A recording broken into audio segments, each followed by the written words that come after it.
ನೋಡಿ, ಎಲ್ಲಂದ್ರಲ್ಲಿ ಗಾಡಿ ಪಾರ್ಕಿಂಗ್ ಅನ್ನ ಬೆಂಗಳೂರಿನಲ್ಲಿ ಇನ್ನು ಮುಂದೆ ಮಾಡಿದ್ರೆ ನಿಮ್ಮ ಗಾಡಿಯನ್ನ ಎತ್ತಾಕೊಂಡು ಹೋಗ್ತಾ ಇರ್ತಾರೆ ಸೀದಾ. ಯಾಕಂದ್ರೆ ಇವತ್ತಿನಿಂದ ಬೆಂಗಳೂರಿನಲ್ಲಿ ಟೋಯಿಂಗ್ ಶುರು ಆಗಿದೆ. ಹಾಗಾಗಿ ಪ್ರತಿ ಪಾಲಿಕೆ ವ್ಯಾಪ್ತಿಗೆ ಎರಡೆರಡು ಟೋಯಿಂಗ್ ವೆಹಿಕಲ್ಗಳನ್ನ ನೀಡಿದ್ದಾರೆ ಜಿಬಿಎ. ಒಟ್ಟು 10 ಟೋಯಿಂಗ್ ವಾಹನಗಳನ್ನ ನೀಡಲಿರುವ ಜಿಬಿಎ ಸದ್ಯಕ್ಕೆ ಈಗ 2 ಟೋಯಿಂಗ್ ವಾಹನಗಳನ್ನ ನೀಡಿದೆ. ಎಲ್ಲಂದ್ರಲ್ಲಿ ವಾಹನಗಳನ್ನ ಪಾರ್ಕಿಂಗ್ ಮಾಡೋದು. ಹೀಗಾಗಿ ಏನಾದರೂ ಈ ರೀತಿ ಸವಾರ ಮಾಡಿದ್ರೆ ನಗರದಲ್ಲಿ ಮತ್ತೆ ಟೋಯಿಂಗ್ ಪ್ರಾರಂಭ ಮಾಡೋದಕ್ಕೆ ನಿರ್ಧಾರ ಮಾಡಿದ್ದಾರೆ.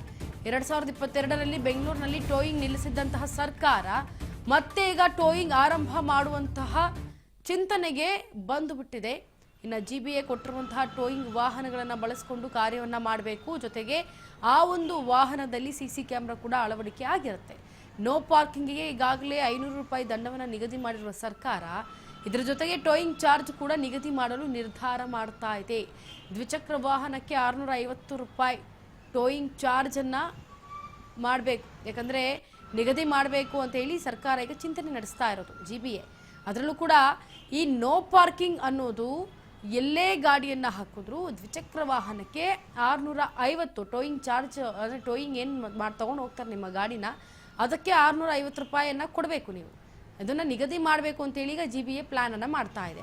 ಇನ್ನು ನೋ ಪಾರ್ಕಿಂಗ್ ಅಂತ ಇರುವಂತಹ ಜಾಗದಲ್ಲಿ ಗಾಡಿ ಹಾಕಿದ್ರೆ 500 ರೂಪಾಯಿ ದಂಡವನ್ನು ವಿಧಿಸಬೇಕಾಗತ್ತೆ, ಕಟ್ಟಬೇಕಾಗತ್ತೆ. ಜೊತೆಗೆ ಅದನ್ನೆಲ್ಲ ಹೊರತುಪಡಿಸಿ ಟೋಯಿಂಗ್ ಚಾರ್ಜ್ ಅಂತಲೇ 650 ನಿಗದಿಪಡಿಸಲಾಗಿದೆ ದ್ವಿಚಕ್ರ ವಾಹನಕ್ಕೆ. ಇನ್ನು 4 ಚಕ್ರದ ವಾಹನಗಳಿಗೆ 1000 ಟೋಯಿಂಗ್ ಚಾರ್ಜನ್ನು ನಿಗದಿ ಮಾಡಿದೆ. ಇದ್ರ ಬಗ್ಗೆ ಹೆಚ್ಚಿನ ಮಾಹಿತಿಯನ್ನು ಕೊಡೋದಕ್ಕೆ ನಮ್ಮ ಪ್ರತಿನಿಧಿ ರವಿಚಂದ್ರ ಸಂಪರ್ಕಕ್ಕೆ. ರವಿಚಂದ್ರ, ಈಗ ಒಂದು ಕಡೆ 2022ರಲ್ಲಿ ನಿಲ್ಲಿಸಿರುವಂತಹ ಟೋಯಿಂಗ್ ಕಾರ್ಯ ಈಗ ಮತ್ತೆ 26ರಲ್ಲಿ ಶುರುವಾಗ್ತಾ ಇದೆ. ಹಾಗೆ ದ್ವಿಚಕ್ರ ವಾಹನ ಆಗಿರ್ಬೋದು, ಕಾರ್ ಆಗಿರ್ಬೋದು, ಯಾವುದೇ ಆಗಿರಬಹುದು, ಇದಕ್ಕೆ ಈಗ ಟೋಯಿಂಗ್ ಚಾರ್ಜ್ ಅನ್ನ ನಿಗದಿಪಡಿಸೋದಕ್ಕೂ ಕೂಡ ಜಿಬಿಎ ಪ್ಲಾನ್ ಮಾಡ್ಕೊಳ್ತಾ ಇದೆ. ಏನಿರ್ಬೋದು ಇದರ ಹಿಂದಿನ ಉದ್ದೇಶ ಜಿಬಿಎದು? ಇಂಚರ ನಗರದಲ್ಲಿ ಮತ್ತೆ ಟೋಯಿಂಗ್ ವ್ಯವಸ್ಥೆ ಪ್ರಾರಂಭವಾಗ್ತಾ ಇದೆ. ಅಷ್ಟಲ್ಲದೆ 2022ರಲ್ಲಿ ನಿಲ್ಲಿಸಲಾಗಿದ್ದ ಈ ಟೋಯಿಂಗ್ ಕ್ರಮವನ್ನು ಇದೀಗ ಮತ್ತೆ ಪುನರಾರಂಭಿಸಲು ಸಂಚಾರಿ ಪೊಲೀಸರು ನಿರ್ಧಾರ ಮಾಡಿದ್ದಾರೆ.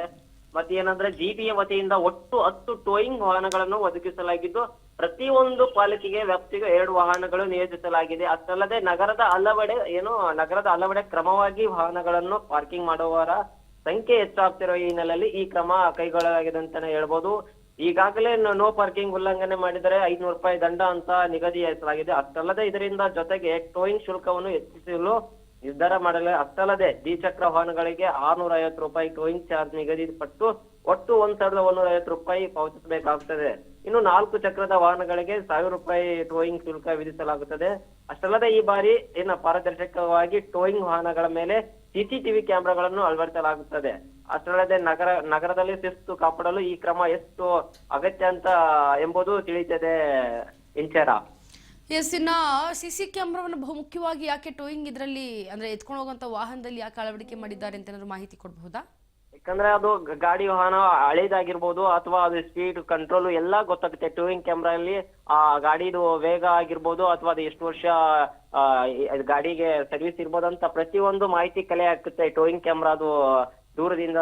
ಇಂಚಾರ yes sir, thank you so much Ravichandra ನಿಮ್ಮೆಲ್ಲ ಡೀಟೇಲ್ಸ್ಗಾಗಿ.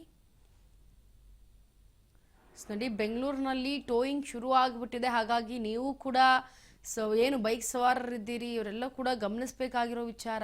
ಯಾಕಂದರೆ 560 ರೂಪಾಯಿನ ದ್ವಿಚಕ್ರ ವಾಹನಗಳು ಕಟ್ಟಬೇಕಾಗತ್ತೆ.